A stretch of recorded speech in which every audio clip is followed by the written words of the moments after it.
E aí, amados alunos do quinto ano IB do Colégio Acalanto, tudo bem com vocês? Eu espero que sim. Nessa videoaula de História, trataremos do assunto Grupos Tradicionais e a Conquista dos Direitos, páginas 11 a 13. Novamente o assunto Grupos Tradicionais e a Conquista dos Direitos.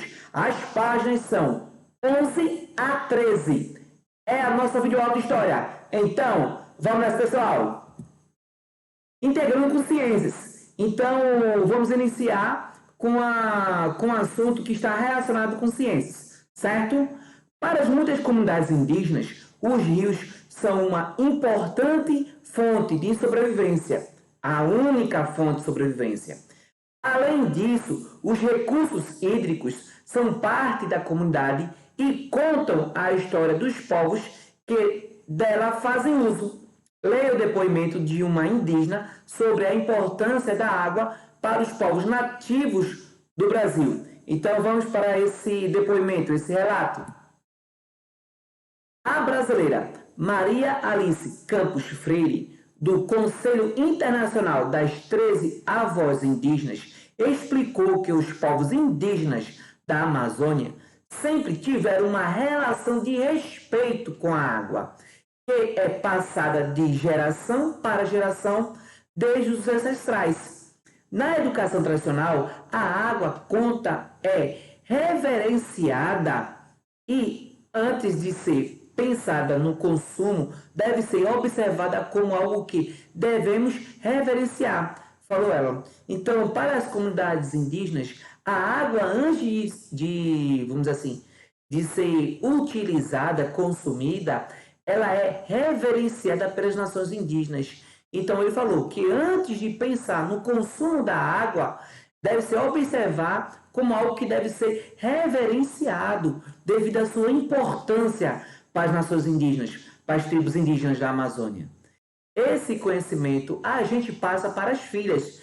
Quando eu eduquei as minhas, sempre tinha um dia da semana em que saímos sempre muito cedo de manhã, sem falar nada. Íamos em silêncio contra ela, à beira da água, cantar para ela, louvar a água, como forma de agradecimento à pureza e nossas relações, disse Maria Alice Campos Freire. Então, para vocês terem uma ideia, então, um dia na semana, ela saía com suas filhas, sem falar nada, em reverência à água, chegava no curso d'água, no rio, e começava a cantar, a louvar a água. Então vocês dá para observar nesse relato de Maria Alice como os povos indígenas ensinam, educam, passando de geração a geração o respeito, o uso consciente da água, certo?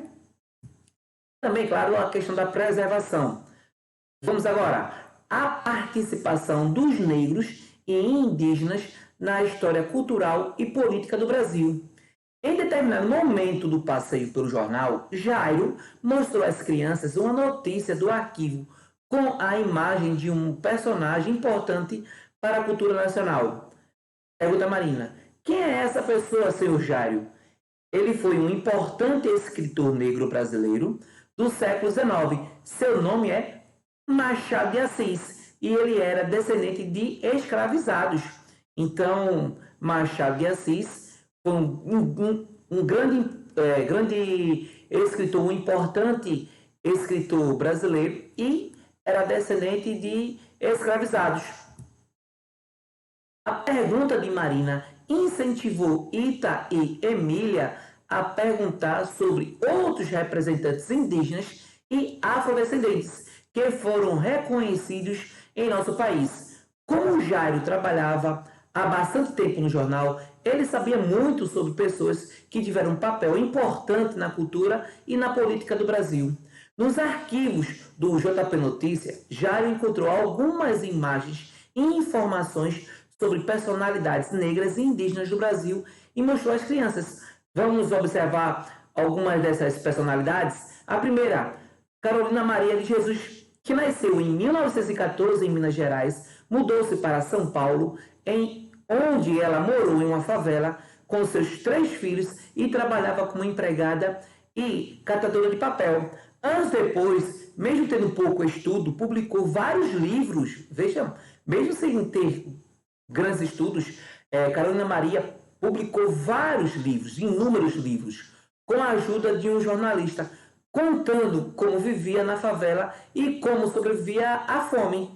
Em suas memórias, relatava sua condição de mulher negra, mãe solteira e moradora de favela. Isso aqui é um traço de Carolina Maria de Jesus, e foi importante, vamos dizer assim, escritora brasileira, tá certo? Vamos para o próximo.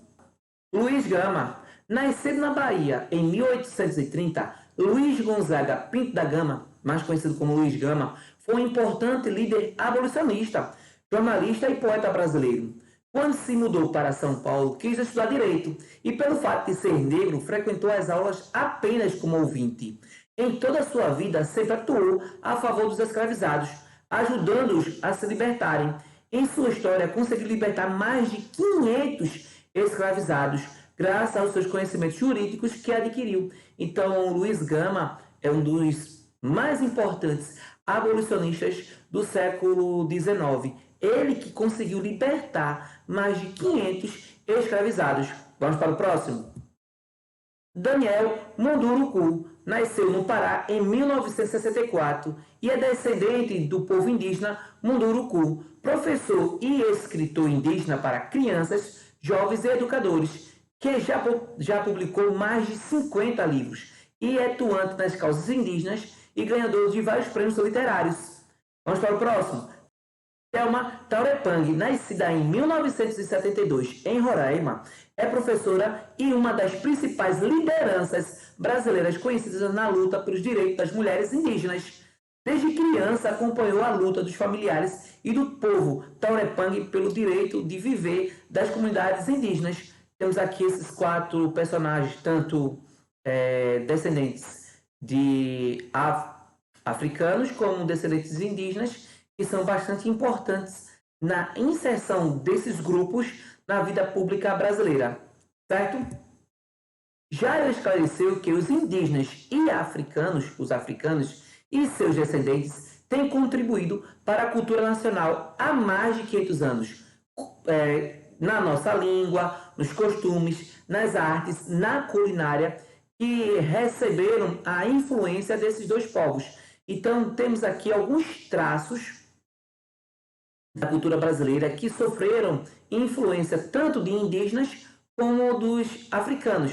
A questão da nossa língua, nos nossos costumes, na arte, na culinária, e também, e acrescentando também a questão da religiosidade, das crenças, tá certo? Pode pesquisar.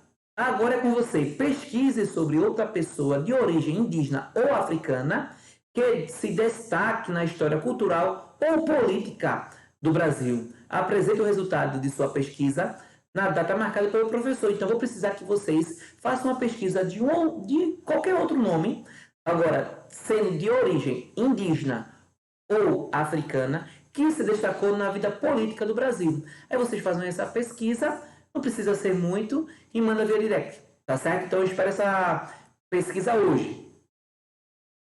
Na política, os indígenas e afrodescendentes passaram a participar mais ativamente depois de 1988, com a nova Constituição.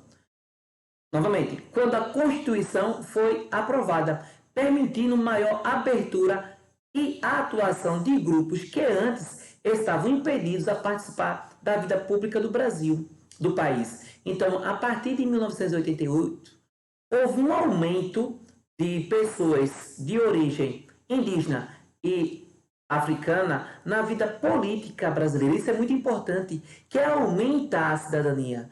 Então, aumenta a questão da participação desses grupos que, por séculos, ficaram fora da vida pública do Brasil. Então, a inserção desses agentes de origem africana ou indígena é muito importante para o aumento da cidadania no Brasil. E é nesse momento que eu quero deixar o código dessa videoaula. O código dessa videoaula é cidadania. Novamente, o código dessa videoaula é cidadania, certo? E nesse momento eu vou ficando por aqui. Só lembrando que dúvidas, sugestões devem ser enviadas pelo Instagram via direct para Prof. Jorge Ribeiro. Bye bye, pessoal. Eu espero que vocês tenham compreendido esse assunto. Fiquem todos com Deus e até a próxima. Valeu!